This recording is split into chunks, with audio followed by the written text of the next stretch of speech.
All right, let's talk about a new way to think about operator training. It's not for the 99% of the time when everything's running smoothly. No, this is for that critical 1%, the moment when things go catastrophically wrong. We're going to explore how to prepare your teams to lead when the manual, quite literally, has no more pages to turn. You know, this single idea, this is the heart of the entire framework. Competence is all about compliance, right? Following the steps. And look, that's absolutely essential. But mastery? Well, mastery is something different. It's a deep, fundamental understanding of the physics. It's knowing your plant so well that when the procedure fails, you can basically navigate by the stars. That's the gap we need to be training for. Okay, so let's dive right in. We have to start by acknowledging a fundamental truth. Every single procedure, every system we rely on has a limit. There's a point where it stops working, and we call this the procedural dead end. So right here, this is the core conflict every operator faces. The number one directive is unshakable. Follow your procedures. They are the absolute bedrock of safety and stability, no question. But the real skill of a master operator is recognizing that exact moment when the physical reality of the plant, what's actually happening with the physics in front of you, starts to drift away from the assumptions that were written into that manual. That, right there, is the dead end. This new training, it's built specifically for that moment. We call it the 1% contingency. And just to be clear, this isn't about some tricky transient you throw at them in the simulator. This is a framework for leading through a total infrastructure collapse. I'm talking station blackout, a major fire, you name it, when all the engineered safety features are gone. When the only thing left between you and a genuine catastrophe is the character and the judgment of your people in that control room. So why is this so critical? Why the urgency? Well, you know, the best way to understand the future is to look at the past. So let's look at a few cases where incredibly robust systems had catastrophic blind spots built right into their design and their culture. 12 minutes and 9 seconds. Just think about that number for a second. At the Paks nuclear power plant in Hungary, this was the calculated time it would take for fuel to start boiling in a new cleaning tank if they lost cooling. A razor-thin margin, for sure, but it was a known quantity to the engineers who designed it. And here is the whole ball game. That vital safety calculation, that 12-minute cliff, it never made it from the engineering report into the operating procedures or the training briefs for the crew. So the operators on the deck were, for all intents and purposes, flying completely blind. They were following their procedure, totally unaware that the system's design had left them with absolutely zero margin for error. And this brings the question right back to your control room, doesn't it? Your procedures, they're also built on a whole foundation of engineering assumptions, but you have to ask yourself, have those critical limits, those points of no return, been clearly and explicitly communicated to the men and women at the controls? Do they really know where the cliffs are? Now, let's take a look at Brown's Ferry. This is a perfect illustration of how a small, kind of normalized deviation can cascade into a near disaster. Get this, just 2 days before the main event, a nearly identical fire happened. It was noted, sure, but no official order was ever issued to stop the practice. So a technician is using a candle to check for air leaks, a surprisingly low-tech method, right? And the flame gets sucked into the wall, igniting the cable trays. What happens next is a complete system collapse, driven by delayed alarms, disabled safety systems, and leadership who are literally paralyzed over the decision to use water on an electrical fire. The plant was saved because a few operators improvised, using a nitrogen system they found referenced in old construction records. Incredible. Okay, so let's shift gears a bit. We've talked about system design flaws. Now let's talk about human factors. What happens when the people in charge, the very people who are supposed to be the safety net, abandon their posts when the pressure is on?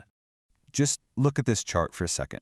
During a critical plant evolution, the crew needed to add just under 3,000 gallons of boric acid.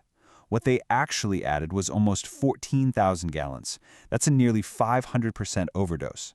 I mean, this isn't a small mistake. This is a massive, massive failure in reactivity management.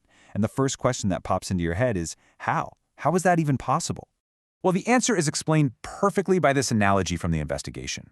The crew, and this includes the shift manager and the technical advisor, whose entire job is high-level oversight, they became completely fixated on a lower priority issue, a leaky tank. They abandoned their strategic posts to become, basically, worker bees. They left the incredibly high-stakes task of reactivity management completely unmonitored. The safety net just vanished because leadership got distracted. And then we have to talk about simple biology. Analysis from the Deepwater Horizon disaster shows something pretty startling. In a true, life-threatening crisis, about 80% of people don't act or panic, they freeze. Their brains are just overloaded with adrenaline and they shut down. Our standard training, which focuses on procedural steps, doesn't prepare leaders for this biological reality. We train for success, but we almost never train for the freeze. So, all this brings us to the ultimate scenario. What happens when it's all gone? No power, no computers, no procedures. What happens when the only safety system you have left is the character of the people on site? March 11th, 2011. Fukushima Daiichi experienced something truly unimaginable. A massive 9.0 earthquake, followed by a tsunami that just dwarfed its seawall. The result was a total station blackout. The control room went completely dark. Every light, every pump, every instrument was dead. And in the middle of this absolute chaos came the ultimate test of leadership. Corporate headquarters and the Prime Minister of Japan ordered the site superintendent, Masao Yoshida, to stop injecting seawater into the reactors. They were worried about damaging the asset, about money, but Yoshida knew, with absolute certainty, that stopping meant a guaranteed, uncontrolled meltdown. So he made a choice. He openly disobeyed the order. He actually lied to his bosses, telling them he was complying, while secretly telling his men on the ground to keep pumping, no matter what. In that moment, his character became the final and most important safety system the plant had. So, the big question is, how do you train for a moment like that? I mean, we can't simulate a tsunami in the control room, but what we can do is build the cognitive tools and the leadership doctrine to help people navigate that kind of collapse. So, let's take a look at the framework. This new doctrine really rests on 4 core principles. First, the design basis is where safety starts, not where it ends. Real safety comes from the adaptive capacity of your team. Second, you have to guard the blind spot. If your instrumentation is gone, you must assume the worst-case scenario and act accordingly. Third, we have to shift to training for failure. We need to create scenarios where the only path to success is for the operators to think beyond the procedure. And fourth, we have to actively train crews to protect their supervisor from that worker bee distraction we saw in the boration event. For the operator at the controls, this all translates into a simple cognitive checklist they can run through in their head. Is this procedure an anchor, something that's stabilizing me? Or is it a shackle, tying me to equipment that isn't even there anymore? Am I focused on the dog bowl, the one critical mission of cooling the core, or am I getting pulled into distractions? Am I letting the data bake for a second to confirm it's a real signal, or am I just chasing ghosts on the screen? And am I filtering information up to my leadership with context, not just flooding them with raw data? And for your instructors, the mandate is totally different. They need to design scenarios with friction, scenarios that actually force a choice between following the procedure and following the physics.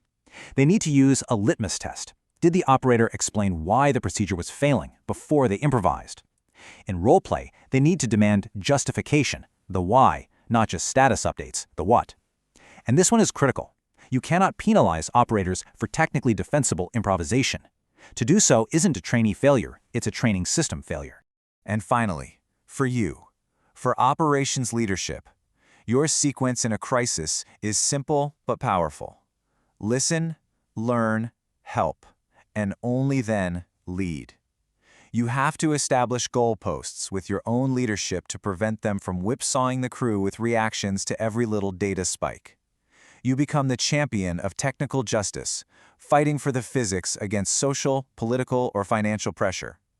And you must be willing to act like an organism, breaking hierarchy to empower the right expert for the job, regardless of their title on an org's chart. So here's the crucial point of all this. This training isn't about encouraging chaos. It's not about abandoning the rules. It is about instilling a higher, more profound form of discipline. The discipline to see reality for what it is, even when it's terrifying, and to have the courage to put down the broken map and navigate by the fundamental principles that you know, deep down, are true. And that really leaves us with one final thought, doesn't it? Your current training program, it's excellent at building compliance. It ensures your operators know the procedures inside and out, and that's vital. But after looking at the events we've covered today, the question you really have to ask yourself is this: who is training your team for the moment all of that falls apart? Who is training them for the collapse? This doctrine is how you start.